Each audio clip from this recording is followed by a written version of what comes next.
Workbook. Part 2. What is salvation?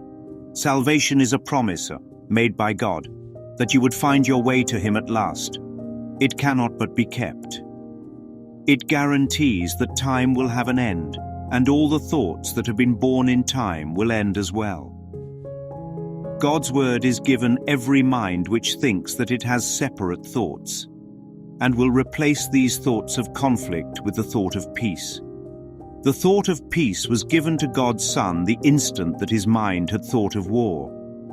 There was no need for such a thought before, for peace was given without opposite, and merely was.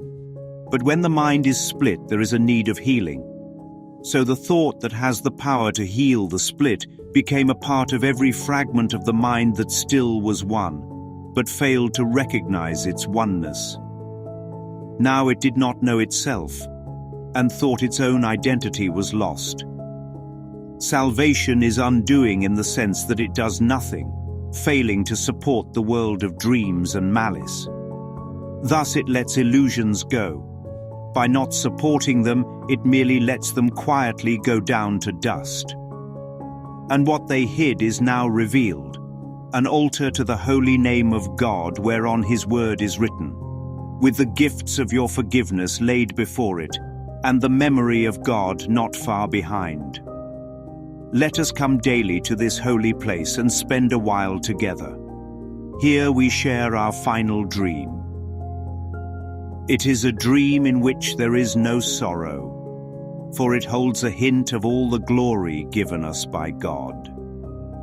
The grass is pushing through the soil, the trees are budding now, and birds have come to live within their branches. Earth is being born again in new perspective. Night has gone, and we have come together in the light.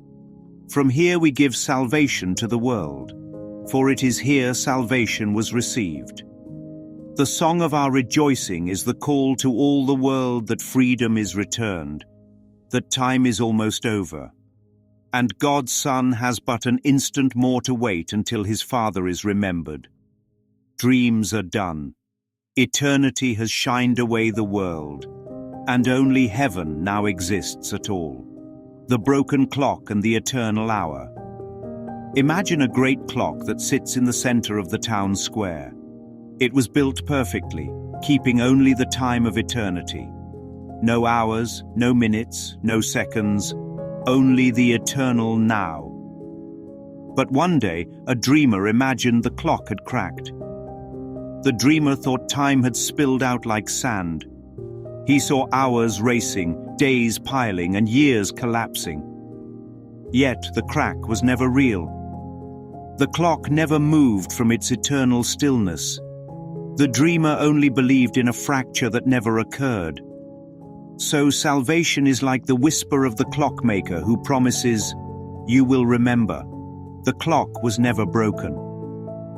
This promise cannot be broken, for it was spoken outside of time. It guarantees that the dream of ticking hours will one day be over. Peace was given before there was a need for peace. But when the dreamer invented war, peace seemed forgotten. So the thought of healing entered each fragment of the dreamer's mind, reminding him that oneness had never been lost. Salvation undoes by doing nothing. It withdraws its support from the noisy marketplace that gathers around the broken clock. The crowds fade, the chatter dies, and the dust of illusions settles to the ground.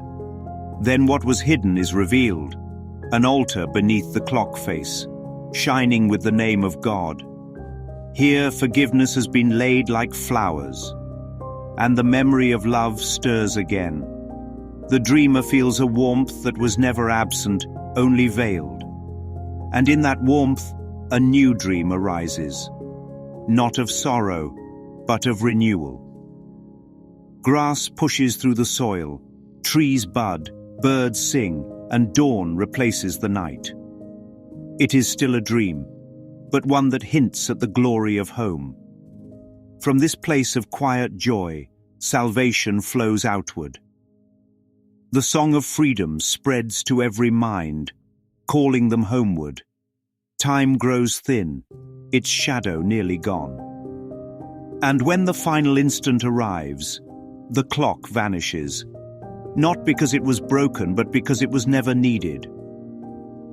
Only eternity remains, shining where time once seemed to stand.